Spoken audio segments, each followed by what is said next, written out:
Sud Radio, le 10h midi, mettez-vous d'accord, Valérie Expert.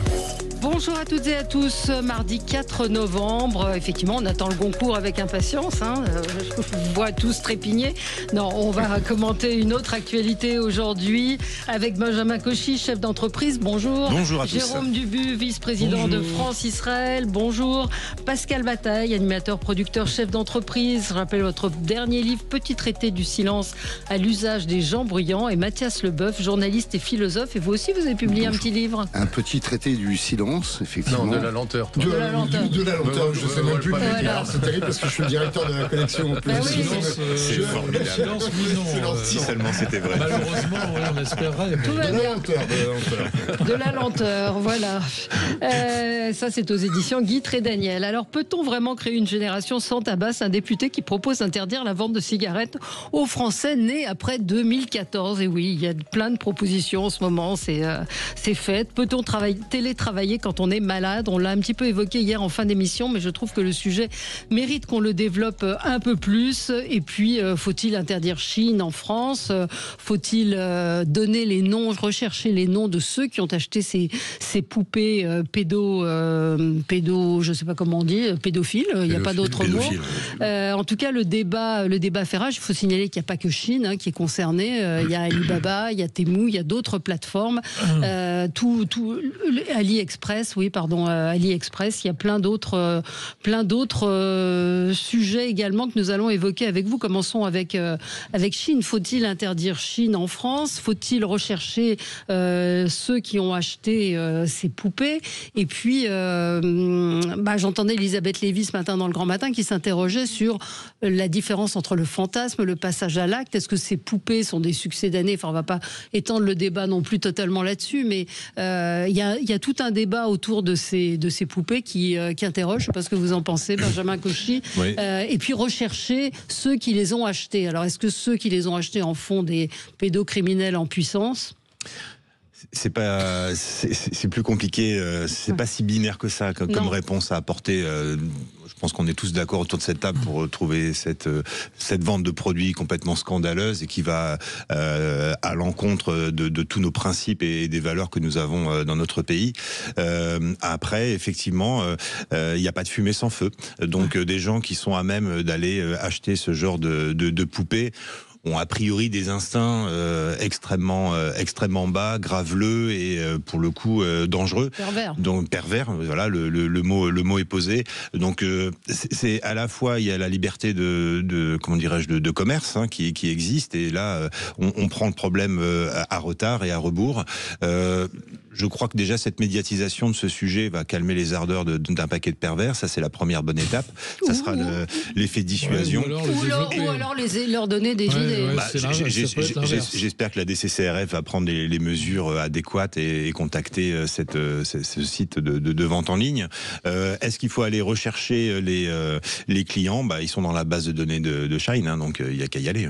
Ouais. Moi, ça ne me dérangerait pas qu'on aille les chercher. Je trouve que l'histoire il y a plusieurs sujets. Il y a plein de sujets, en fait. Il y a l'affaire de ces poupées où il y a une certaine forme d'hypocrisie parce que tout le monde sait, en tout cas ceux qui les cherchent savent où les trouver, qu'on semble découvrir la Lune avec ça. Et après, il y a la question de Chine. Donc parlons des poupées. C'est un peu ce que j'allais dire sur les poupées. C'est un peu la face immergée de l'iceberg. C'est-à-dire que Chine, on se polarise sur cette histoire des poupées, mais l'affaire Chine est beaucoup plus dangereuse que ça, en réalité, puisqu'on a des produits qui arrivent à 2, 3, 4 euros le t-shirt, si j'ai bien compris, contre des t-shirts qui sont vendus made in France à entre 15 et 20 euros. Donc il y a une énorme différence de prix. Moi, je comprends qu'à un moment où le pouvoir d'achat est en berne, un certain nombre de gens achètent des t-shirts Shine, évidemment, parce que c'est pas cher. Alors, c'est jetable, etc. On sait que la durée de vie est très courte. De machine et hop. On ne peut pas continuer à se laisser envahir par les manufacturiers chinois. Oui, ils sont partout. J'entendais le patron du BHV qui disait qu'il possédait, je crois, aussi la marque Primark, et que c'est les mêmes fournisseurs. C'est pas le sujet du BHV. Si c'est pas le BHV, ça sera quelqu'un d'autre. Ils vont trouver un autre distributeur. Alors, il se trouve que le BHV, c'est en face de l'hôtel de ville. Ça fait un peu désordre. Voilà. D'autant que... c'est déjà le désordre à l'hôtel de ville. C'est déjà le désordre partout. Mais là, justement, il s'étend. Donc, c'est un peu gênant. Ouais. Mais moi, je dirais deux choses. Prenons à bras-le-corps le fait que les produits chinois ne sont pas fabriqués dans les mêmes conditions que les nôtres. les normes environnementales, les normes, on fait travailler des enfants, les coûts du travail, je ne vous fais pas de dessin. Donc il faut lutter contre ça, et il y a une seule solution pour lutter contre ça, c'est que l'Europe se défende enfin, qu'elle arrête de baisser les bras et qu'elle élève ses droits de douane sur les produits chinois. En tout cas sur des produits chinois qui sont fabriqués dans des conditions pareilles. Ça n'est plus possible de se laisser envahir. Voilà. Alors, quant à l'affaire des poupées, la justice est saisie et elle tranchera. Oui, Mathias. Moi, je pense qu'il y a deux sujets différents. Il y a effectivement, il y a Chine, et je suis un peu étonné d'entendre Jérôme vilipender Chine. C'est le capitalisme, ça, c'est le marché. C'est le marxisme chinois. Quand on c'est le capitalisme d'État chinois, mais c'est du capitalisme. Avant, ils diffusaient des idées, maintenant ils diffusent des produits. C'est la loi du marché. Non, mais du capitalisme d'État, on appelle ça du communisme. Sinon, c'est paradoxal. Le capitalisme d'État, c'est pas du communisme, c'est du capitalisme d'État. Et c'est la loi du marché. Et bien évidemment, là, le marché n'est pas en notre faveur, mais c'est la loi du marché. Donc, quand on est libéral, il faut l'être jusqu'au bout. Les libéraux, les vrais libéraux, ce sont ceux qui régulent le marché, précisément. Ouais. Non, ce ne sont pas ceux qui Olivier Smith, ça a plus de siècle. Tu peux rejoindre la gauche, il n'y a pas de souci. Non, merci. Il n'y a pas de libéraux à gauche. Alors, et après, il y a le vrai sujet pour moi, c'est donc ces fameuses poupées. Ces poupées qui sont un marqueur de pédocriminalité.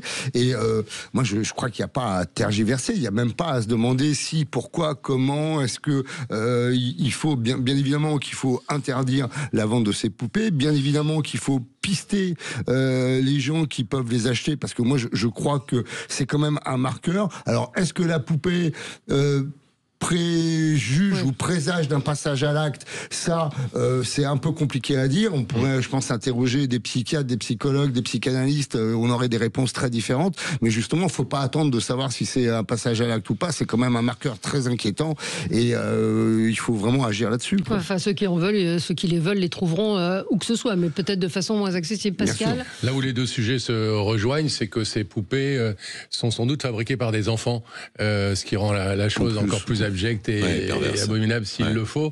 Mais effectivement, au-delà de la provocation de mon ami Mathias envers Jérôme, je suis assez d'accord avec Jérôme sur le fait que... C'était une taquinerie, pas une bien sûr. Je suis assez d'accord avec Jérôme sur le fait que c'est à l'Europe de se défendre à tout point de vue, je dirais à la fois commercialement, à la fois éthiquement par rapport à ce type de produit. Je pense qu'on a les moyens de le faire, et qu'il y a un moment où on ne peut pas non plus... alors, il y a l'aspect économique, mais là, je pense qu'avant tout, il y a des enfants en danger, et on ne peut pas... une fois de plus, laisser les enfants comme la dernière roue du carrosse, et c'est un peu trop ce qu'on fait globalement en France. Qu'on s'occupe aussi de l'aide sociale à l'enfant, je ne cesserai de le rappeler à chaque fois. C'est pour ça que je dis sur tous les aspects, l'enfance qui est dans un état lamentable. On ne peut pas lutter contre la pédocriminalité, on ne peut pas dénoncer l'état déplorable de l'aide sociale à l'enfance, et à côté, accepter que des poupées comme ça soient vendues. 0826 300 300.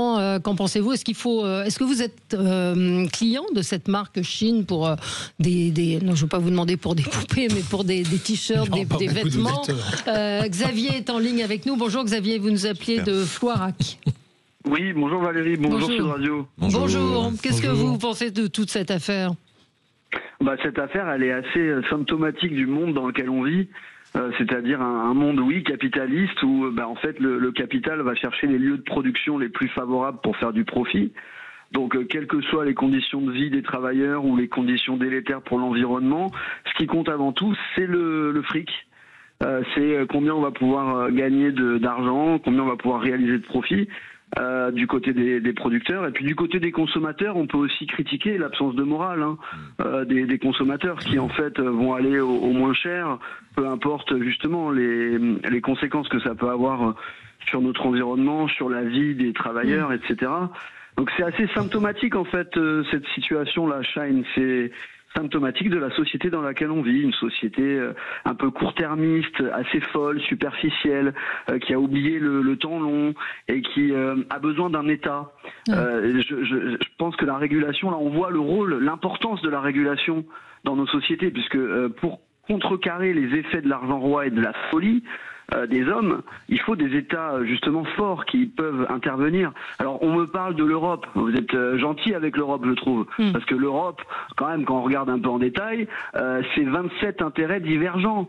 Donc les Allemands, les Roumains, les Lituaniens, les Espagnols et les Français n'ont pas forcément les mêmes intérêts. On le voit sur l'agriculture par exemple. On voit que sur l'agriculture, les Allemands sont prêts à importer des tonnes de nourriture fabriquée dans des conditions indignes avec des produits chimiques dégoûtants, dangereux pour la santé.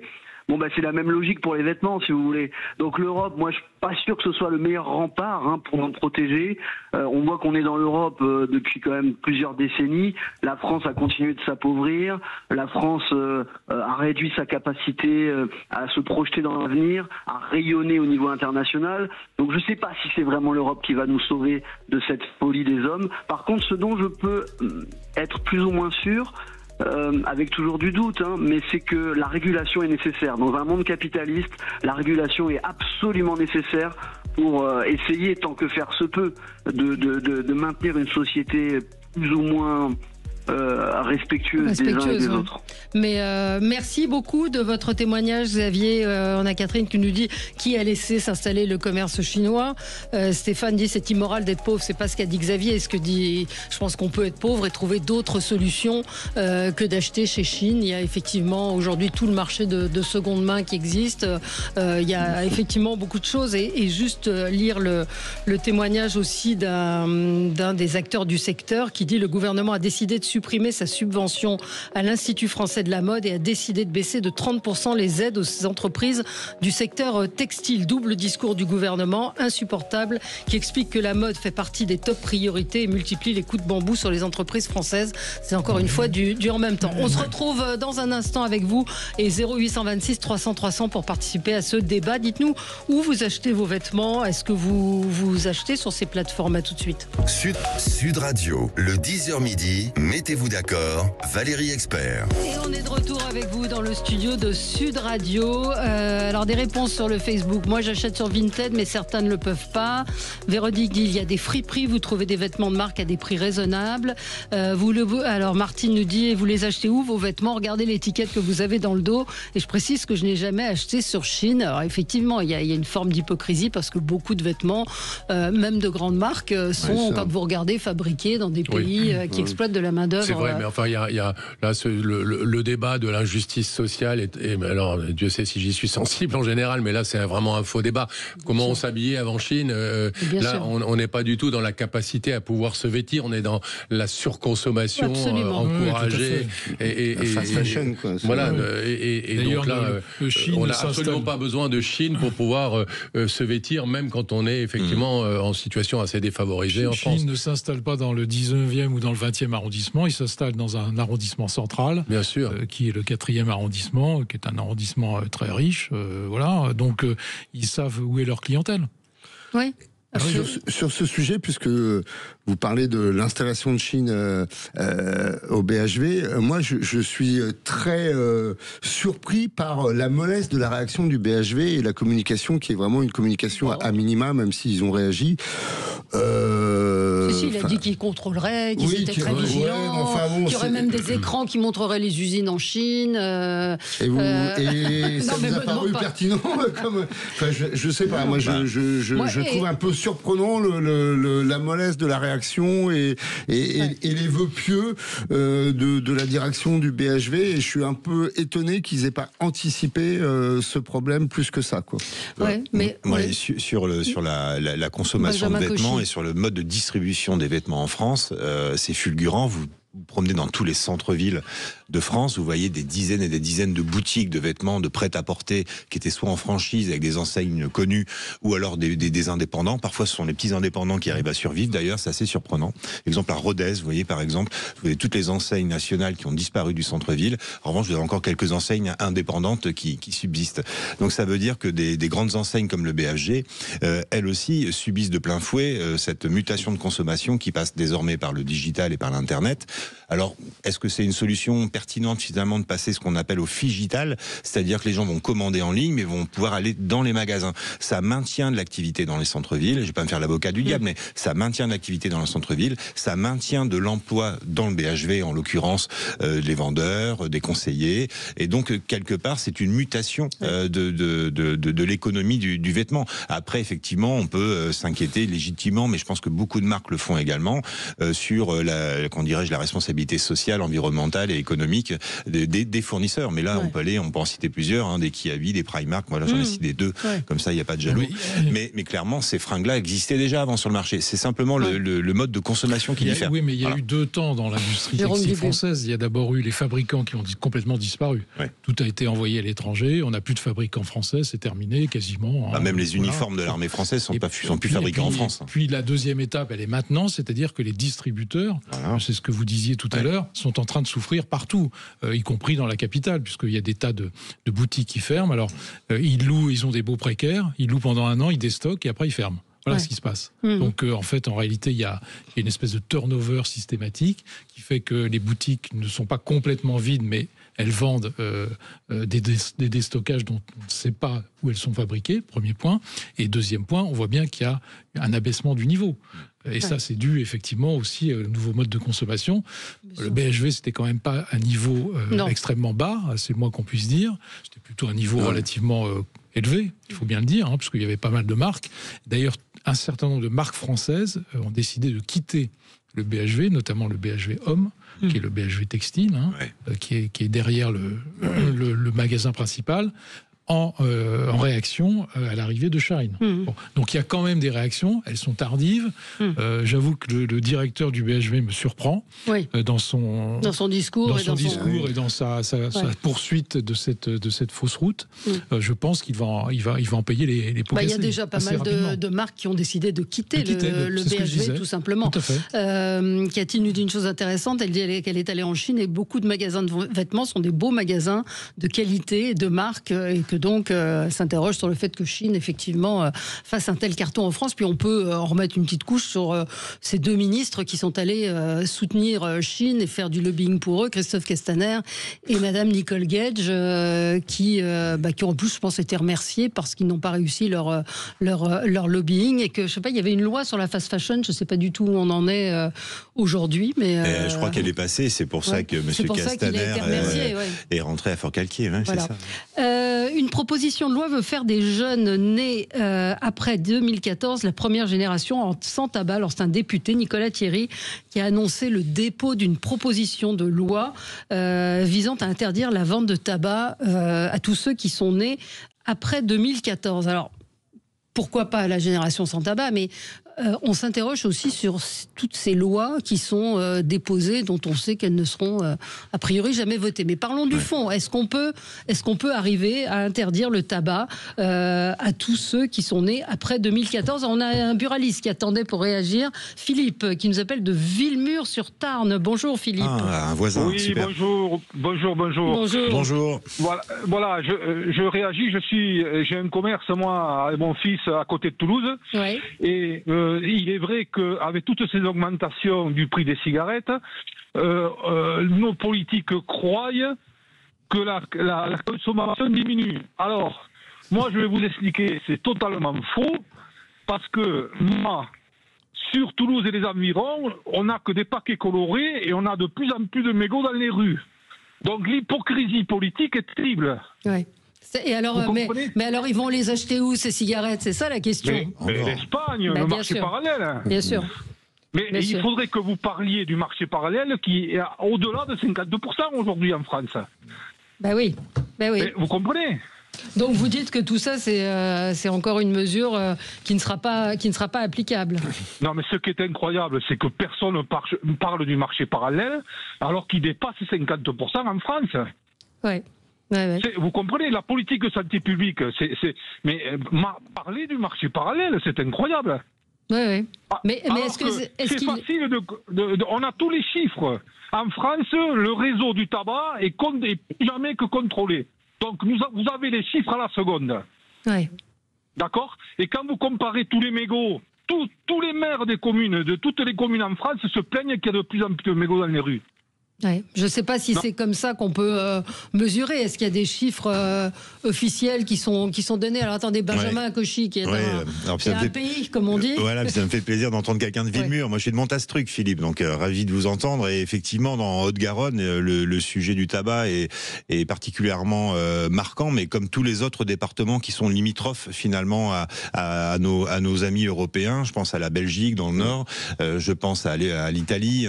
Les gens traversent la frontière, vont à 26 000 acheter des cigarettes 2 fois moins cher. Et par chez nous, Philippe, ils montent à Andorre le samedi, ils vont acheter une bouteille, 2 cartouches et ils redescendent. Je crois que les chiffres, c'est moins 30% de diminution de la consommation de tabac sur les départements limitrophes. D'accord. Et en revanche, quand on regarde les stats sur la Creuse, par exemple, j'ai rien contre la Creuse, mais bon, il y a moins de frontières, on va dire. Je crois qu'on est qu'à moins 10 ou moins 12% de consommation. Donc effectivement, le marché parallèle est un vrai problème. Et ce qui fait que, pour répondre à votre question, Valérie, est-ce que c'est une bonne idée d'interdire à tous ceux qui sont nés après 2014? On pourrait s'inspirer de ce que fait l'Australie, mais la différence entre l'Australie et la France, c'est que nous, on a des voisins, quoi. Ouais. Donc pour moi, c'est un vœu pieux. C'est un vœu pieux, mais quand on voit les gamins dans les collèges, que ce soit à Villemur, à Bessières ou à Montastruc, la conseillère, on fait la pub de tout le canton. On voit des gamins qui fument des puffs aussi. Donc on va interdire la cigarette, mais derrière ils vont se retourner sur les cigarettes électroniques, qui sont un véritable danger, une véritable saloperie aussi. Les puffs faux nés de l'industrie du tabac, qui fait énormément de lobbying sur le sujet, en faisant croire que c'est une alternative au tabac. C'est principalement destiné aux gamins, aux ados et peu d'adultes globalement. On va se retrouver dans un instant et vous pourrez réagir. Jérôme, je vous vois tous, et puis Pascal, ce sera aussi votre coup de cœur. On va sortir à tout de suite. Sud Radio, Valérie Expert. Et on est ensemble avec vous sur Sud Radio pour commenter l'actualité. Nous parlons de cette proposition de loi d'un député qui veut interdire la vente de tabac à ceux qui sont nés après 2014. On avait tout à l'heure un buraliste qui nous parlait de l'hypocrisie de cette mesure, puisque effectivement beaucoup de Français aujourd'hui s'approvisionnent en Espagne ou en Italie, ou même Vivi me dit nous avons le Luxembourg et l'Allemagne à 18 km pour les cigarettes et l'essence. Vous allez à Paris, à Barbès, vous avez des gens qui... Moi, je n'ai jamais compris. Et depuis toujours. Ça fait 30 ans qu'on entend parler de ça. C'est ces gens qui vendent des cigarettes de contrefaçon, souvent en plus, donc assez toxiques, vraisemblablement, qui sont vendues. Donc il y a une forme d'hypocrisie. Parce que, pardon, Jérôme. On laisse faire, effectivement. L'affaire de Barbès est assez significative. Vous disiez que ça faisait des années que ça durait. Effectivement, c'est à ciel ouvert, au vu et au su de tout le monde. Chacun peut acheter ce qu'il veut d'ailleurs, parce qu'après il n'y a pas que les cigarettes, il y a tout ce que vous voulez, vous pouvez commander. Les aromates qui vont avec, c'est ça. Vous faites des commandes, vous commandez un vélo électrique, vous l'avez le lendemain. C'est une forme de Chine. C'est absolument hallucinant. Mais c'est une darknet sur le trottoir. Le problème du tabac. Moi je trouve que, indépendamment de l'affaire des gens qui vont s'approvisionner parce que c'est moins cher dans d'autres pays frontaliers, etc., et qui contournent effectivement, et pour le moment on ne peut rien faire, je trouve qu'une fois de plus, alors c'est un député vert, si j'ai bien compris, c'est une conception de la société qui m'effare. Voilà. Sur l'interdiction. C'est toujours l'interdiction, c'est toujours interdire, c'est toujours... on veut absolument non pas réguler, non pas encadrer, non pas éventuellement taxer, on veut interdire. Voilà. Ouais. Et donc c'est la logique d'un certain nombre de gens, il se trouve que là c'est un député vert, mais ils ne sont pas les seuls, de faire des barrières dans la société. Alors il se trouve que c'est tabac, donc on a la logique de la santé, évidemment, je comprends très bien, mais on sait bien que ça ne marchera pas. Et interdire, je trouve qu'on est en train de tuer cette société. Pardon, juste quelques chiffres, parce que ça va à l'encontre de ce que nous disait notre buraliste. Santé publique France dit une tendance à la baisse de la prévalence du tabagisme entre 2014 et 2019. Récente stabilisation en 2020. Le tabagisme a recommencé à reculer. Donc ça, c'est la dernière. Visiblement, le constat sur le terrain n'est pas celui-là. En fait, les stats, elles sont liées au nombre de paquets vendus en France. Non, mais c'est pour ça que ce que disait notre buraliste, c'était intéressant. 0826 300 300, qu'en pensez-vous, Mathias ? Je vais avoir le plaisir de dire que je suis d'accord avec Jérôme Dubu. Breaking news. Il y a vraiment ce syndrome français, dès qu'il y a un problème, on interdit. Et ça, c'est un truc.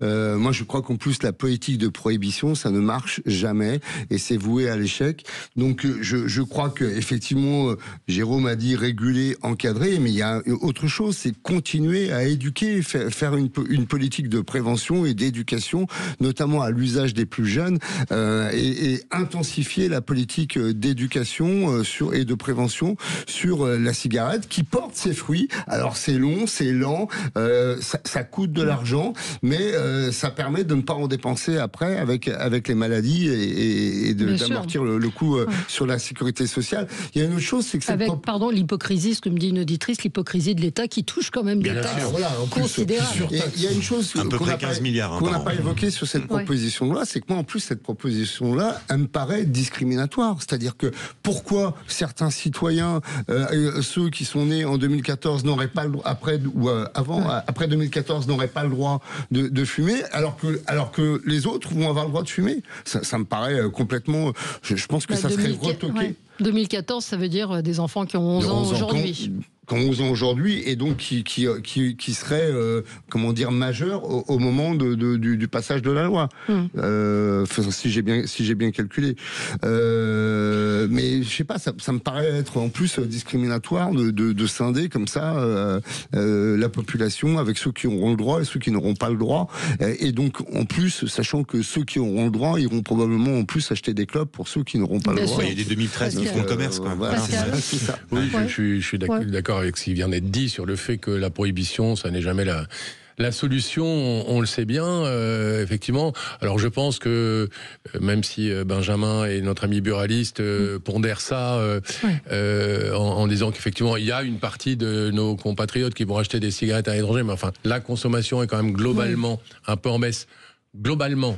En revanche, ce qui est un peu inquiétant, c'est qu'elle est en hausse chez les femmes, par exemple, et chez les jeunes femmes notamment. Donc ça, c'est un point à signaler. Mais j'en profite pour placer mon coup de cœur, puisque effectivement, le mois de novembre... alors cette proposition de loi, pour moi, elle n'y faite ni à faire. Ça veut dire quoi en plus, les enfants de 11 ans, pourquoi cela et pas les autres? Je pense que l'une des bonnes mesures, au-delà de l'éducation, mais Mathias l'a très bien dit, c'est quand même d'augmenter aussi le prix des cigarettes. Alors, on va dire c'est de l'injustice sociale. Oui, c'est de l'injustice sociale, mais en même temps, ça sauve les vies des moins favorisés. Et puis les riches ont qu'à se créer des cancers du poumon comme moi, s'ils le veulent. Donc, je pense que continuer à augmenter le prix des cigarettes, c'est une bonne solution. Le mois de novembre, c'est Novembre Perle, c'est le mois du cancer du poumon. Et donc, je voulais faire un petit coup de cœur sur ce nouveau programme pilote de dépistage précoce du cancer du poumon. Il faut savoir que le cancer du poumon, c'est quand même aujourd'hui la première cause de mortalité par cancer en France. C'est 35 000 personnes chaque année, c'est pas rien. Et que, effectivement, la Haute Autorité de Santé a enfin autorisé un programme qui est pour l'instant pilote, mais qui devrait être très vite généralisé, on l'espère. Alors, c'est quoi le dépistage précoce? Eh bien, ça consiste à, comme on le fait pour le cancer, pour prévenir le cancer du sein ou le cancer du côlon, avec les analyses de sel, etc., à faire un dépistage annuel par, non pas une radio, parce que les radios, il faut le dire et le redire, ne servent à rien. Moi, j'ai fait une radio au mois de juin. J'avais une tumeur de 4 cm déjà, on n'a rien vu à la radio. On l'a vu qu'en septembre en faisant un scanner. Donc, au lieu de faire des radios, que les généralistes et les pneumologues prescrivent à leurs patients, et pour l'instant, il s'agit des populations à risque, c'est-à-dire plus de 50 ans fumeurs ou ayant fumé, mais je pense que tout le monde pourrait, pour l'instant c'est à peu près 4 millions de personnes, mais tout le monde, tous les fumeurs pourraient quand même rejoindre ce programme, notamment de leur prescrire un scanner, ce qu'on appelle un scanner à faible dose, c'est-à-dire qu'avec un taux de radiation très faible, ça équivaut à un vol Paris-Marrakech, donc voilà, c'est aucun danger, et ça de façon annuelle. Ça permettrait effectivement de sauver des dizaines de milliers de vies, mais aussi, même si le programme peut paraître coûteux à court terme, d'économiser beaucoup d'argent, parce que plus la tumeur, plus le cancer est dépisté précocement, un stade 1 ou un stade 2 d'abord, ça permet d'augmenter l'espérance de vie à 50%, ce qui est quand même énorme. Et ensuite, ça permet effectivement peut-être d'éviter parfois le recours à la chimiothérapie ou l'immunothérapie qui coûte extrêmement cher. Et peut-être qu'une petite opération peut à ce moment-là, si c'est détecté de façon précoce, suffire. Donc voilà, encourager à l'occasion de ce mois du cancer du poumon, encourager nos auditeurs et nos auditrices à aller se faire dépister pour peu qu'ils soient notamment dans les populations risques. Dans les populations plus de 50 ans, pour l'instant, elles sont identifiées plus de 50 ans, fumeurs ou ayant fumé, ou vraiment victimes de tabagisme passif important. C'est-à-dire que si vous vivez avec ou une grosse fumeuse et que toute la journée il fume à côté de vous, ça peut quand même vous concerner aussi. Oui, mais c'est... alors après, on retombe, pardon d'être rabat-joie, dans le problème des rendez-vous de scanner. Quand vous êtes en région, en province, comme on dit, oui, c'est ça, pour avoir un rendez-vous de scanner, c'est alors justement, le but de ce programme pilote, c'est de mettre des scanners, et notamment, il y a, par exemple, en région lyonnaise, en région Rhône-Alpes, il y a un scanner mobile qui va dans les villages, qui va dans les régions, pour aller au contact des patients. Donc il y a vraiment un gros effort qui est fait sur le fait de pouvoir favoriser l'accès au scanner. J'ai un ami, moi, qui vient de mourir d'un cancer, cancer de fumeur, qui n'a jamais fumé de sa vie. Et sa femme m'a dit, il a été 40 ans de sa vie dans une rédaction en fumée. On a tous connu ça, ceux qui ont travaillé dans des rédactions où tout le monde clopait. Donc ça aussi, c'est un gros progrès. Quand on dit l'interdiction, on a interdit de fumer. Et il a été entouré de gens qui fumaient. Et il a eu un cancer de la vessie, qui est un cancer typique du cancer du fumeur, alors qu'il n'a jamais fumé de sa vie. Donc, et c'est vrai que ce sont des maladies qui se déclarent vers 60 ans, poumons, vessie, et c'est... Enfin, le tabac est mauvais, le tabac est néfaste, et si vous pouvez arrêter de fumer, faites-le, parce que si vous pouvez ne pas commencer, c'est encore mieux. Oui, mais je pense que les auditeurs qui nous écoutent, on en a quelques-uns. C'est pas facile d'arrêter, on peut se le dire aussi. Non, c'est pas facile, mais il faut surtout pas culpabiliser. Je suis fumeur, donc moi j'ai réussi à m'arrêter 5 ans et j'ai repris 5 ans après. Rien que le fait que ce soit pas facile d'arrêter devrait mettre la puce à l'oreille et devrait inquiéter, parce que c'est bien la preuve que c'est une drogue. Passons à quelque chose de positif avec vous, Mathias. Oui, alors un petit coup de cœur, un petit coup de chapeau, à l'entreprise Duralex, qui vient de connaître un succès à la fois financier et un succès d'estime, puisque Duralex a lancé une levée de fonds. Oui, parce que l'entreprise était en difficulté. Duralex, c'est un symbole quand même. On a tous eu à la cantine où on regarde l'âge à l'intérieur du verre. Il y a aussi les bols Duralex. Je ne sais pas si vous avez vu ces bols jaunes en Pyrex. Voilà. Donc ça fait vraiment quasiment partie du patrimoine mobilier français. Et Duralex effectivement connaît des difficultés depuis un certain nombre d'années, notamment parce que j'ai cru comprendre qu'il y avait eu un manque d'investissement pas mal de temps et que l'entreprise était en situation assez quand même précaire en termes de machinerie. En 2024, elle a été transformée en SCOP, c'est-à-dire que c'est les salariés qui ont repris le contrôle de l'entreprise, et il a fallu faire une levée de fonds. Alors les entreprises, les banques et la région, je crois, ont investi à hauteur de 10 millions d'euros, et il fallait compléter ça, et il y a eu donc un espèce d'appel de fonds au public, un crowdfunding qui devait être à hauteur de 5 millions d'euros, c'est ce qui était attendu, et ces 5 millions d'euros ont été, touchés, aboutis, réalisés en quelques heures. Le ticket d'entrée était de 100 euros, la base d'investissement, avec une promesse de 8% de rémunération. Et très rapidement, même les 5 millions d'euros ont été excédés, puisque je crois qu'on est à près de 6 millions d'euros, et que c'est un succès incroyable qui marque quand même une chose, c'est cette espèce pour le coup, de patriotisme économique qui peut fonctionner, et qui montre aussi l'attachement des Français à des marques qui sont justement des marques françaises, et qui font partie du patrimoine immatériel, un peu économique de la France, et moi j'ai trouvé ça assez joli que ça se passe comme ça, et que cette entreprise puisse envisager l'avenir, parce que tout n'est pas gagné pour eux, mais en tout cas cette levée de fonds réussie va pouvoir permettre de moderniser, de continuer à exister, de créer de nouveaux moules pour faire de nouveaux modèles et de repartir sur un plan de développement avec ces salariés qui sont à la tête de la SCOP de Duralex. Alors c'est très socialo-gaucho, voilà, mais je n'ai rien dit. Très vertueux. J'écoute religieusement. Voilà, c'est du socialisme vertueux et ça me plaît. On se retrouve dans un instant. Vous pouvez réagir. Hein. Duralex évoque ce que ça évoque pour vous. Votre âge sous le verre, ces petits verres de cantine qu'on a même chez nous. Hein, et vous avez parlé de ces bols. Bref, 0826 300 300. On vous attend sur Sud Radio. À tout de suite. Expert. 0826 300 300. Duralex, c'est de l'ex, c'est sûr, mais Duralex, ces petits verres que nous avons tous eu à la cantine.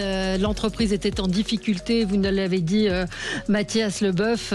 L'entreprise renflouée grâce à l'appel à la générosité des Français. Et encore une fois, c'est un placement de 100 € qui a été demandé.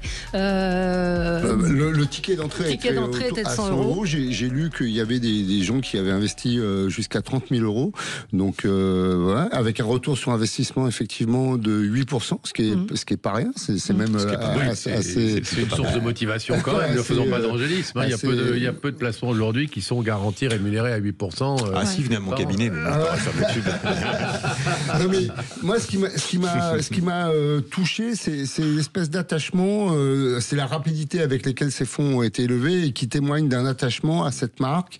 Et encore une fois, cet attachement, au-delà du patriotisme économique, il y a quelque chose de quasiment de culturel, c'est-à-dire qu'on a tous les souvenirs de ces verres, ou d'avoir, ou assez curieusement, c'était des produits qui étaient beaucoup dans les maisons de location aussi. Moi, je me souviens quand j'allais au ski. Parce que incassable, Martine nous dit Duralex, ça rebondit sur le sol sans se casser dans mes souvenirs à la cantine de l'école. Donc voilà. C'est exactement ça. Et le fait en plus que cette entreprise soit organisée en scope, c'est-à-dire qu'effectivement les salariés, comme le disait Pascal Bataille hors antenne, deviennent un peu entrepreneurs et donc cherchent à sauver notamment leur entreprise, mais en prenant la responsabilité, ça me touche particulièrement et je trouve que c'est une forme de, on va dire, de socialisme vertueux, quoi. Dommage que ça n'ait pas été le cas pour les Cachou-La Jaunie qui ont disparu, qui étaient aussi. Mais chaque entreprise est une entreprise particulière. Vous en pensez quoi, Jérôme ? Moi, je salue évidemment le sauvetage de Duralex, mais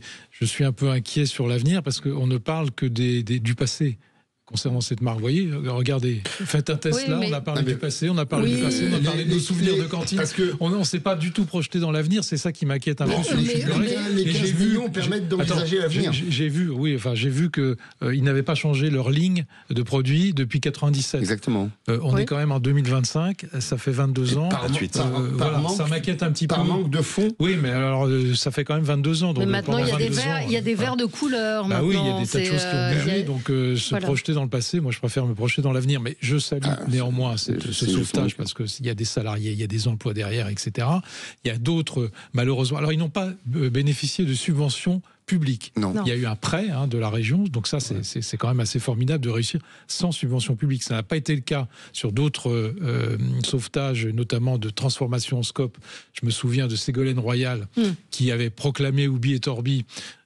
Non pas qui va garder les enfants, mais qui va sauver l'entreprise qui, vous vous souvenez, bien sûr. Quand elle était présidente de Poitou-Charentes, cette entreprise qui fabriquait des voitures électriques, dont on savait très bien que la fiabilité et la viabilité étaient nulles. C'est le délire de Ségolène, ça. Qui a investi des fonds publics par quantité assez importante, fragilisant d'ailleurs le budget de Poitou-Charentes, pour un résultat qui a été nul parce qu'il a fallu fermer 2 ans plus tard. Voilà. Donc il faut faire attention à la démagogie parce que ça va vite. Moi, je suis plutôt partisan de niche comme ça. Quand ça peut se faire, c'est parfait. Mais faisons attention aux résultats et à la projection dans l'avenir. Oui, alors déjà, je suis un peu plus dubitatif. Alors c'est rigolo parce que quand des salariés reprennent leur boîte, c'est du socialisme. Mais en revanche, quand c'est un entrepreneur tout seul, t'appelles ça du capitalisme sauvage. Donc ça, c'est juste pour l'anecdote. Quoi qu'il en soit, effectivement, ils avaient besoin de 15 millions et ils ont obtenu 10 millions. Pourquoi la banque n'a pas prêté banque n'a pas prêté jusqu'à 15 millions? Ça veut dire que le projet, sur un plan économique, n'est pas si viable que ça. Parce qu'avec les intérêts à 8% que vont devoir rembourser la que va devoir rembourser la SCOP Duralex, la charge de l'emprunt va être encore plus importante, donc va être encore moins viable finalement sur l'avenir. Donc ça, c'est ma première interrogation. La deuxième chose où j'ai vu effectivement qu'il y avait un attachement très fort, c'est que les 5 millions ont été levés et qu'en fait, ils n'avaient qu'une enveloppe de 5 millions. Et donc, il y a à peu près 6,8 millions qui ont été collectés et il y a 1,8 million qui ont été transformés par le biais d'une cagnotte en dons. Voilà. Donc effectivement, il y a un véritable attachement culturel et patrimonial à la marque Duralex. Après, l'ancien DG, lorsqu'il a quitté ses fonctions, je crois que c'était en 2021, a dit que la boîte n'était plus viable parce que les quantités d'investissement étaient telles au regard du marché et de la concurrence internationale que finalement, on essayait de faire vivre encore quelques années une belle histoire. C'est une belle histoire, mais économiquement, elle a l'air assez tangente.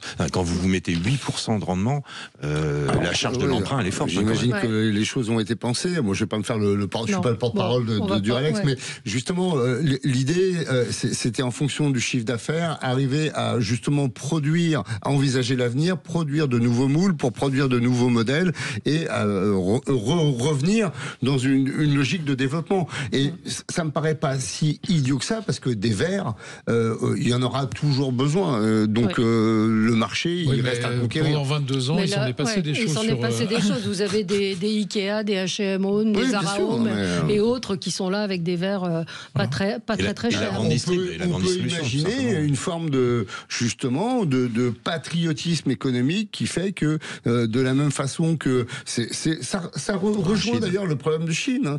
De la même façon que on peut acheter des verres à 50 centimes qui sont produits de mauvaise qualité, les verres Duralex coûteront peut-être un peu plus cher, mais on peut les préférer. En tout cas, moi, ça sera mon cas. Déjà parce que je trouve qu'ils sont très beaux et que voilà, il y a quelque chose à faire. Après, il y a un phénomène de marché, il y a un phénomène de mode qui joue aussi. Et là, j'ai peur qu'il soit un petit peu dépassé. On verra. En tout cas, c'est une belle histoire. Voilà, c'est une belle histoire. Ouais, juste un mot, moi j'adore le principe des SCOP parce que je trouve que c'est extrêmement vertueux que des salariés s'approprient les entreprises et deviennent eux-mêmes des entrepreneurs.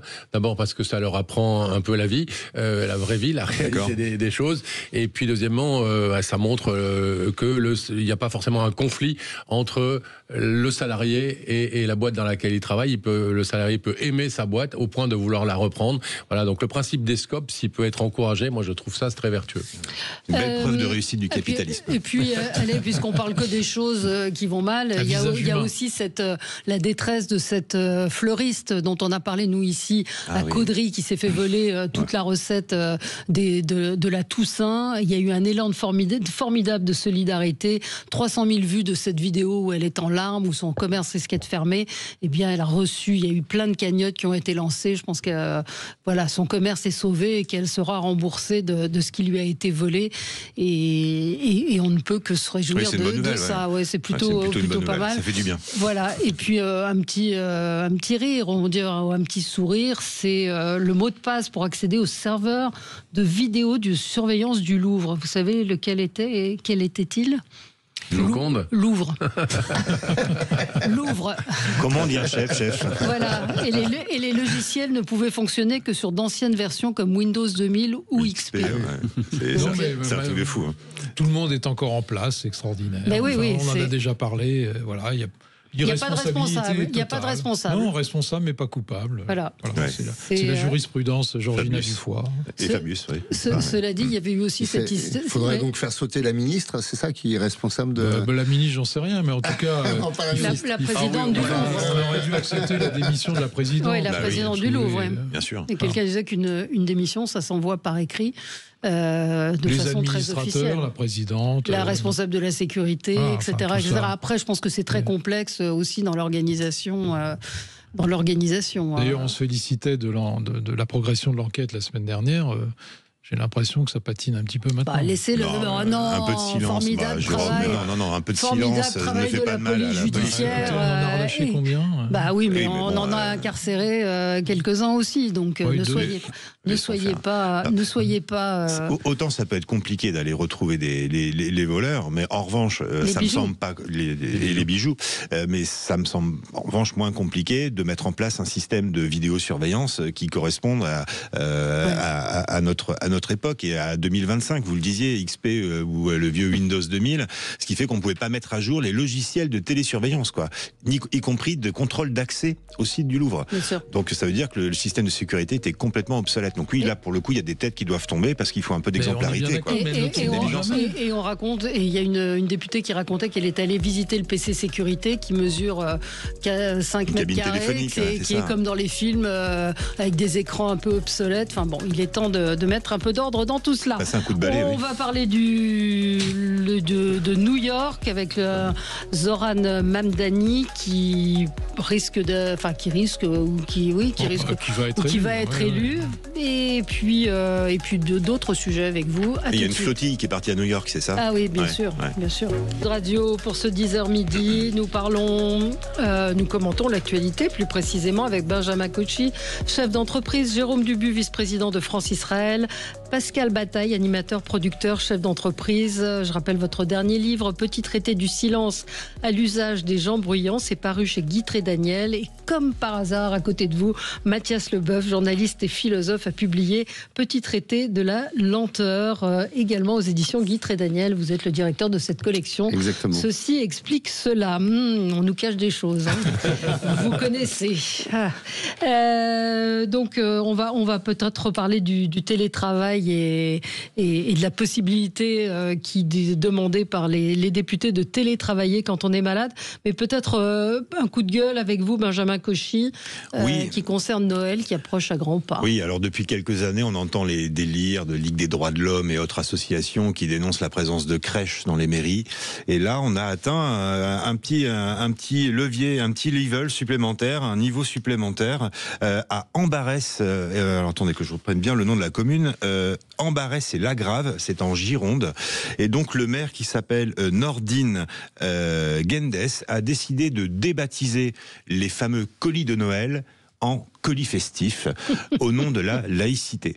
Donc ce maire n'en est pas à son à sa première faute de quart, on va dire, avec le communautarisme. Il avait été épinglé par le magazine Frontières pour ses accointances avec la Confédération islamiste Miligorus et quelques semaines avant les élections législatives de 2022. Monsieur Gendes, le maire d'Ambarès, s'affichait ostensiblement auprès de la communauté turque et notamment de Miligorus. Je rappelle quand même que Miligorus est considéré comme un ennemi de l'État, un ennemi de la République par Gérald Darmanin, Gabriel Attal, Bruno Retailleau, bref, autant Madame Hidalgo. Oui, bon, Madame Hidalgo. Moi, je n'ai pas l'habitude de tirer sur une ambulance, donc je ne parlerai pas de Madame Hidalgo. Mais en revanche, sur la commune d'Ambarès, c'est quand même un véritable sujet. Alors, on se souvient qu'à Bordeaux, ils avaient déjà supprimé le sapin pour mettre un sapin en bois. Les crèches, ça devient quelque chose d'épidermique. Et là, cette fois-ci, et donc le maire explique que non, en fait, comme les colis sont distribués entre Noël et jour de l'an, en fait, c'est plus Noël. Donc, du coup, on n'appelle plus ça un colis de Noël, mais un colis festif. Donc moi j'invite les habitants d'Ambarès et Lagrave à aller envoyer un mail au secrétariat de la mairie et de demander tout simplement à ce que nos traditions ne soient pas bafouées au service d'un communautarisme électoral, puisque ce maire socialiste et les filles cherche à rempiler en mars 2026 et ne cesse de flatter, semble-t-il, les communautés. Et là, cette fois-ci, c'est le colis de Noël qui en fait les frais. Donc coup de gueule, parce que ça commence à bien faire, quoi. Ça commence à bien faire de vouloir toucher à nos traditions. On parlait du Ralex en disant que c'était notre patrimoine culturel, mais que dire de Noël? Noël, si c'est pas notre patrimoine culturel historique, nous sommes d'un pays judéo-chrétien, n'en déplaise à ceux qui veulent diriger certaines municipalités, Noël restera Noël. Oui, enfin, de nombreuses villes ont rebaptisé fête joyeuse, fête de fin d'année, plutôt que c'est comme les vacances, hein. Donc on a plus les vacances de la Toussaint, on n'a plus le droit de le dire. Fête de Noël, c'est les fêtes de fin d'année, et à force, mais c'est comme le service public aussi, hein. Avant il y avait les éphémérides sur France 2 avec la météo. Maintenant c'est la météo climat à la place des éphémérides. Donc on voit bien que certaines obédiences ont changé d'idéologie, quoi. Et c'est extrêmement dangereux parce que ce sont nos racines et on peut pas les renier comme ça. Mais on confond un petit peu tout. Ça permet de faire un... Oui. Le Père Noël, Mathias. c'est dans quel évangile? Je me souviens plus, c'est l'évangile selon Saint Jean ou selon Saint Matthieu, le Père Noël? Oui, selon Saint Bah Coca-Cola, alors justement, je sais bien. bah alors justement, Non, mais Justement, je- c'est Et pas- on va l'appeler le Père festif alors oui, il faudrait. Joyeux festif, Mathias. Je plaisantais. Moi, je le dis tout de suite, je suis contre ce révisionnisme sémantique. Donc, je suis plutôt d'accord avec vous. Mais ce révisionnisme sémantique, il faut voir d'où il vient. Il s'explique. C'est-à-dire qu'on a en France une conception de la laïcité qui consiste à invisibiliser certains signes religieux. Et pour le coup, c'est plutôt la droite et l'extrême droite qui est rentrée dans cette logique-là. Il faut interdire ce qu'on ne veut pas voir, notamment le voile pour les musulmans. À partir du moment où on rentre dans cette logique-là On va d'invisibilisation, réagir, parce que pour moi, le voile, c'est un exactement la outil même d'humiliation. Hein, c'est pas d'invisibilisation, mais non, mais d'humiliation de la femme. et ça, c'est vous qui le dites, mais il y a oui, des tas de je gens qui l'assume, portent le voile et qui ont décidé de le pas porter. trop en Iran ni en Afghanistan. En Iran, ouais. Vous avez Pas trop en échappé Iran. qu'on n'était pas en Iran ni en Afghanistan Bah, justement. et qu'on est en France. Bah, justement. Et que la France Eh ben, on n'a est pas un envie de se pays transformer en qui a Iran. pour devise liberté, égalité, fraternité. Donc si on veut être libre de porter ce qu'on veut, moi si je veux mettre une casquette, je mets une casquette. Si Oui, je veux... sauf que vous ne faites pas de prosélytisme religieux et que le voile est un outil de prosélytisme Moi, religieux. quelqu'un qui met un voile ne m'engage pas à me convertir à l'islam. Personnellement, je croise quelqu'un qui est voilé, je n'y vois, il n'y a pas d'impact prosélyte sur moi. Bon, enfin, ça c'est un autre. Mais ce que je voulais dire, c'est que quand on rentre dans une logique d'invisibilisation des religions au nom de la laïcité, faut pas s'étonner qu'il y ait un retour de l'arroseur arrosé. C'est que, justement, on applique cette invisibilisation à toutes les religions. Et à partir du moment où vous faites une confusion entre la France et les racines chrétiennes de la France, très bien, les racines chrétiennes de la France, personne les nie. Si vous êtes boulanger et que vous voulez mettre une crèche dans votre boulangerie, personne ne vous l'interdira. Et la République, l'espace public, la République, elle est laïque. Elle est laïque. La France a des origines judéo-chrétiennes, et notamment chrétiennes, parce que judéo-chrétienne, on pourrait discuter là-dessus, mais Oui. la République, elle est laïque. Donc, si vous appliquez la laïcité comme invisibilisation, alors il est logique. Non, mais tout simple. Il y a un argument, il y a une logique à ça. Il faut être sérieux là. Il ne s'agit pas d'invisibiliser les religions. C'est pas du tout le phénomène de la laïcité. Précisément, c'est que chacun- la laïcité à la c'est que française, chacun puisse c'est que chaque pratiquer sa religion puisse religion. pratiquer, mais qu'elle n'empiète pas sur la loi française. Quand on interdit les signes religieux à l'école ou machin, c'est bien de l'invisibilisation. Non, c'est pas de l'invisibilisation, c'est le respect de la sphère laïque, de la sphère républicaine, de la sphère nationale française. Et les trois vont ensemble. Laïque, républicaine, nationale. D'accord. Point. Bon, donc chaque religion a le droit de pratiquer son culte, de s'exprimer, de faire ce que vous voulez, sans empiéter sur ces trois composantes de la nation française. Là, je crois que c'est un détail, je ne sais pas, sémantique. Bon, alors, je partage ton indignation, mais après tout, j'ai prononcé une petite boutade, je ne sais pas si ça va vous faire rire, mais le contenant du colis est plus important que le contenu. Oui. Voilà. Ouais. Oui, Enfin, oui. est-ce que vous pensez sincèrement qu'un maire, imaginez de Non, mais divers c'est droites qui ridicule. décide de rebaptiser la fête de l'Aïd alors, par en fait, c'est ridicule, la fête de on la est bien festivité d'accord. du C'est mouton? pour ça. Vous allez voir comment ça va se C'est pour ça passer. que quoi. C'est totalement ridicule. C'est pas oui, voilà. Ça ne va pas lui apporter une voix, d'ailleurs. C'est pour ça que je disais en préambule que j'étais contre ce révisionnisme sémantique que je trouve idiot et c'est idiot, complètement. improductif, d'autant plus que effectivement la fête de Noël au départ est une fête païenne puisque c'est le solstice d'hiver et c'était la fête de Sol Invictus qui a été récupérée ensuite par la chrétienté avec la naissance supposée du Christ premièrement et que véridique, vous pouvez vérifier historiquement et que dit ChatGPT. ensuite ça fait 2000 ans que ça continue. Hein. Ah non. La fête ça fait 2025 ans qu'on croit à la naissance du Christ. Bon, on va pas faire non, mais le- la fête de Noël, ça a été instauré au Moyen-Âge. Donc, Bon, allez-y, et juste une terminez, dernière chose, Pascal. en plus, Noël est une fête œcuménique, c'est-à-dire que les athées la fêtent, il y a un certain nombre d'ailleurs de musulmans ou de juifs également, qui partagent l'esprit de exactement, Noël. l'esprit de Noël, Et c'est qui- pour ça que c'est la fête de- ridicule de débattre. C'est pour ça que je suis d'accord sur. Mais comparons pas Alors, un colis de Pascal. Noël à un outil d'humiliation qui est le voile, s'il vous plaît. Pascal. Honnêtement, avec toute l'estime tout à fait sincère et que j'ai pour Benjamin, mais je trouve que c'est un non-sujet. Si, c'est un sujet. En l'occurrence, je suis d'accord sur le fait que c'est stupide, mais bon, moi, ce qui m'importe effectivement, c'est que les colis de Noël, quel que soit leur nom, continuent d'arriver aux personnes défavorisées dans cette commune. Et plein. Voilà. Moi, je trouve à force de fermer les yeux, un jour, vous verrez. Non, c'est pas fermer les yeux. Mais pourquoi faire ça? Enfin, je veux dire, quelle est. Non, mais je suis d'accord que c'est stupide. Oui, mais c'est plus que stupide. C'est-à-dire qu'il y a quelque chose derrière. Il y a une volonté. C'est au-delà de. C'est pas. On va transformer. On va pas habiller le Père Noël en blanc. Enfin, parce que c'est la mode et qu'on a envie. C'est une mauvaise interprétation de la neutralité de l'action et de l'espace public. C'est de l'électoralisme. La neutralité de l'espace public, c'est de ne pas le contester. Aujourd'hui, on conteste systématiquement la neutralité de l'État français parce qu'on remet en cause, par la charia, etc., d'un certain nombre de nos valeurs. Et ça, c'est inadmissible. Oui, c'est une contestation de la neutralité. Miligorus est une confédération islamique qui demande l'application de la charia en France. Mais des barjots, il y en a partout. Non, c'est pas des barjots. Non, c'est pas des barjots. C'est des gens qui sont subventionnés par l'État turc. Voilà, et qui sont agents électoraux de l'État turc. C'est une ingérence étrangère. Bien sûr que oui. Qu'il y ait des gens qui tentent et qui cherchent effectivement à instaurer notamment la charia, bien évidemment. Mais enfin, c'est pas ça qui détermine la politique de la France. Non, mais pour les Miligorus, c'est typiquement l'entrisme d'un autre État qui veut encadrer les communautés turques en France par les moyens de subventions versés par Erdogan. Tout le monde le sait. On a eu le cas à Paris aussi. Donc, les Miligorus et les loups-gris. On se retrouve dans un instant. On va parler de l'élection du maire de New York. Élection qui est très très attendue. C'est un jour de deuil aujourd'hui. Jour de deuil, carrément. Allez, à tout de suite. Sud Radio, le 10h midi, mettez-vous d'accord, Valérie Expert. Avec vous sur Sud Radio jusqu'à 11h30. À 11h30, on parlera de fausses unes de l'actualité, très drôle, avec Grand Panini.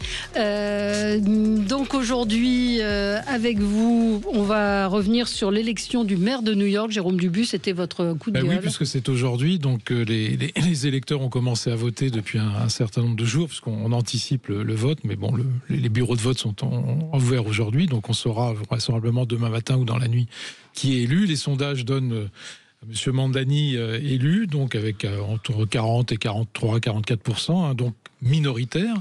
Et moi, mon coup de gueule, il s'adresse aux deux adversaires de M. Mandani. M. Mandani, on peut en parler, on en parlera vraisemblablement, qui n'ont pas réussi à s'entendre. Parce que si vous faites le total des deux autres adversaires, donc un démocrate qui a été battu par M. Mandani, Cuomo, qui est un fils de l'ancien gouverneur Mario Cuomo, Andrew Cuomo, qui a été gouverneur, qui a dû démissionner en 2021 parce qu'il a été pris dans des affaires.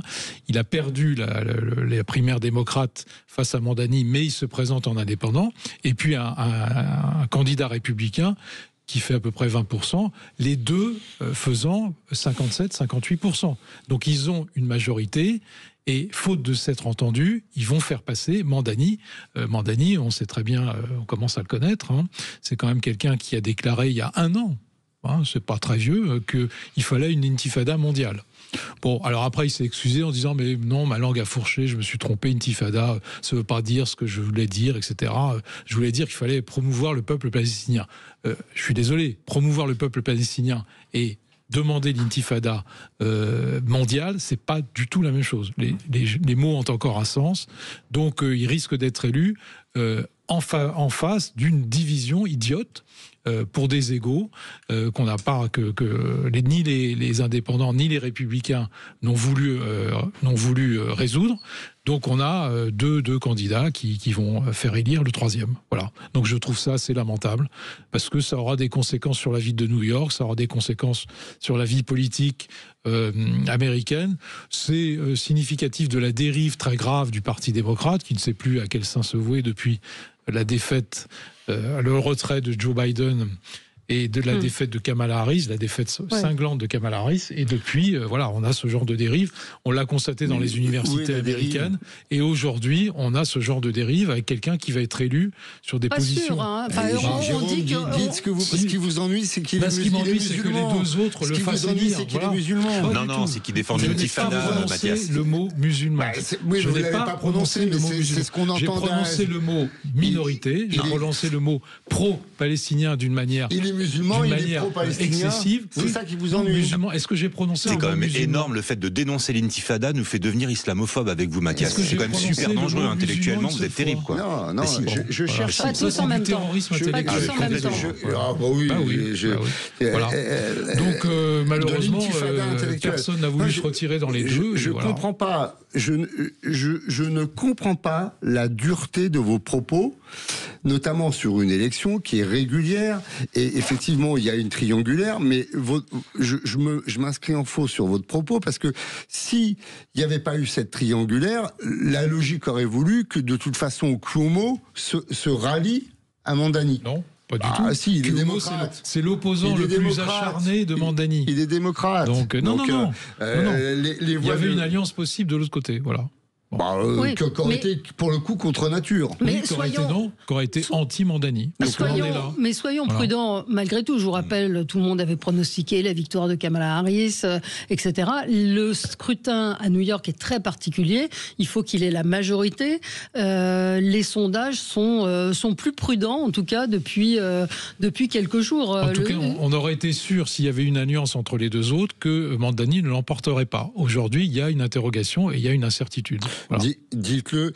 Ce qui vous ennuie, c'est qu'il n'a pas eu une politique pro-Israël et que il était effectivement. Quand on dit qu'il faut une intifada, c'est pas pro-Israël. Enlevons ce propos-là. Il a parlé de génocide. Il a parlé de parce que lui-même a dit que c'était une connerie et qu'il n'aurait pas dû le dire. Il a parlé de génocide concernant la Palestine et ça, c'est insupportable. Donc parce qu'il n'y a pas eu de génocide, oui, bien sûr. Non mais pardonnez-moi, mais il y a des instances internationales qui pensent qui ont parlé de génocide et qui voilà. Moi, je pense qu'effectivement. Cela étant, il a voulu importer le conflit dans une municipale où on doit parler d'autre chose que du conflit du Proche-Orient. C'est tout.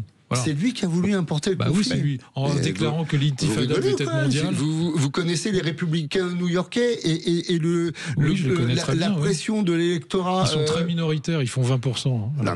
Et vous croyez qu'ils n'ont pas cherché à importer le conflit et à faire... Non.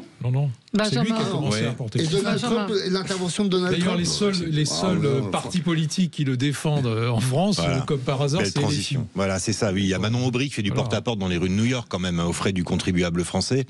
Et on voit bien cette logique, finalement, de petits pas, comment dirais-je, islamistes d'un côté, anti-israéliens de l'autre, qui se passe en France avec la France insoumise. Et on l'a vu comment ils se sont fait les choux gras du conflit israélo-palestinien, où les morts d'un côté comme de l'autre est un drame. Il n'y a pas de sujet pour moi là-dessus. Mais quoi qu'il en soit, cette tendance des politiques à surfer sur des conflits et d'importer des conflits. C'est ce que vous faites à l'instant. C'est-à-dire que vous analysez l'élection du maire de New York à l'aune et au prisme de ce qui se passe en France et à Israël. En Israël. Excusez-moi. Le problème new-yorkais est un problème et comment dire circonscrit à New York. Effectivement, Mandani a eu des positions, mais encore une fois, il a un programme. Il a un programme sur les loyers, sur la paupérisation, un programme social. Pourquoi est-ce qu'on oublierait c'est sur ça que pourquoi se joue. Pourquoi serait schizophrène tout d'un coup, parce que frappé d'Alzheimer, parce que M. Mandani a dit des choses atroces il y a un an. Mais parce que l'élection du maire de New York ne se fait pas sur ce sujet-là. C'est lui qui a apporté ça. C'est lui qui a commencé à dire ça. Dites à vos amis de la France insoumise que les élections en France ne se feront pas sur le conflit israélo-palestinien. Je veux juste dire, je ne soutiens pas la France insoumise et j'ai toujours. Oui, vous les souteniez. Non, mais je n'ai pas d'amis à la France insoumise et j'ai toujours dit que j'étais anti-Mélenchon. Donc moi, je n'appartiens pas à cette gauche de la France insoumise et je ne veux pas y être associé. Vous savez quand même des députés français, dont François Piquemal, de la France insoumise, qui soutient qui soutient François Pickmal supporting Zoran for New York City. Mais ils n'ont rien d'autre à foutre. Pardon de parler comme ça. Non, mais pardon de parler comme ça. Moi, ça m'aurait arrangé qu'ils fassent une flottille entre Le Havre et New York, parce que comme ça, ils auraient été pendant plus de 6 mois. Et Manon Aubry qui était à New York et qui était à New York donc aussi. C'est le nouveau héros de la France insoumise. Voilà. Mais tout ça n'a aucun sens. C'est un emblème c'est un emblème du sursaut démocrate, puisque effectivement, comme vous l'avez justement remarqué, le Parti démocrate est plutôt en déconfiture et qu'il y a un problème de leadership chez les démocrates qui sont en pleine reconstruction. Et le fait que les démocrates, le fait qu'il puisse y avoir, une alternative à cette vague populo-réactionnaire de chez Trump, pardonnez-moi, mais oui, quand on est de gauche, ça fait plaisir. Tout simplement. Et on peut penser qu'il y a un espoir de reconstruction à partir de la prise de cette ville qui est symboliquement extrêmement importante. Oui, effectivement. Qui a toujours été démocrate, sauf Giuliani, on en parlait tout à l'heure, qui a été une parenthèse républicaine, mais il y a toujours à New York des élus démocrates, ça a toujours été démocrate. D'ailleurs, Kamala Harris avait fait 55%, si mes souvenirs sont bons, et on avait dit que Trump avait fait un très très bon score en faisant 45%. D'ailleurs, il avait fait des voix dans la communauté hispanique new-yorkaise et dans la communauté noire new-yorkaise, ce qui contredit évidemment ce que vous dites, parce que ces gens-là ne sont pas du tout sensibles au discours de Mandani. On verra, parce que c'est quand même un inconnu. C'est quelqu'un qui, il y a 6 mois, n'existait pas et qui a réussi à devenir, à passer en tête. Le problème, c'est qu'en racontant n'importe quoi, on arrive à se faire élire. C'est quand même très inquiétant. Il a aussi fait campagne sur la vie chère, sur des mesures assez concrètes, les crèches gratuites. Des tas de mesures qui ne dépendent pas de la mairie de New York. Des tas de mesures qui ne dépendent pas de la mairie de New York. D'ailleurs, il a été rattrapé par le gouverneur de New York, qui est aussi démocrate, qui lui a dit: mais mon petit gars, moi, c'est de ma responsabilité, c'est pas de ta responsabilité de maire. Voilà. Bon, écoutez, on verra évidemment l'issue de ce scrutin. Donald Trump le traite de communiste cinglé. Donc voilà, certains le présentent encore ce matin dans la presse française comme l'anti-Trump. C'est pas tout à fait l'anti-Trump non plus. Et il se situe pas au même niveau. On rappelle qu'il ne pourra jamais être élu président de la République puisqu'il n'est pas né aux États-Unis. Voilà, c'est bien, c'est l'échange de Zuckman. Comme Arnold pour la gauche, Schwarzenegger, mais encore une fois, je trouve vos propos très sévères. Le fait qu'il soit élu n'entraînera pas l'effondrement de New York, et pour le coup, qu'il puisse y avoir une alternative politique et un autre discours que celui de Trump, moi ça me paraît plutôt sain. Quand on voit ce que propose Trump et la façon dont il a de traiter toutes les oppositions, qu'il y a encore des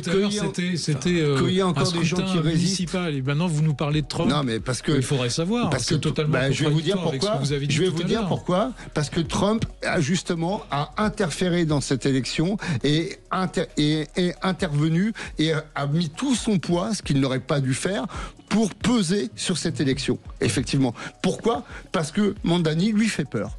Ouais. On se retrouve dans un instant.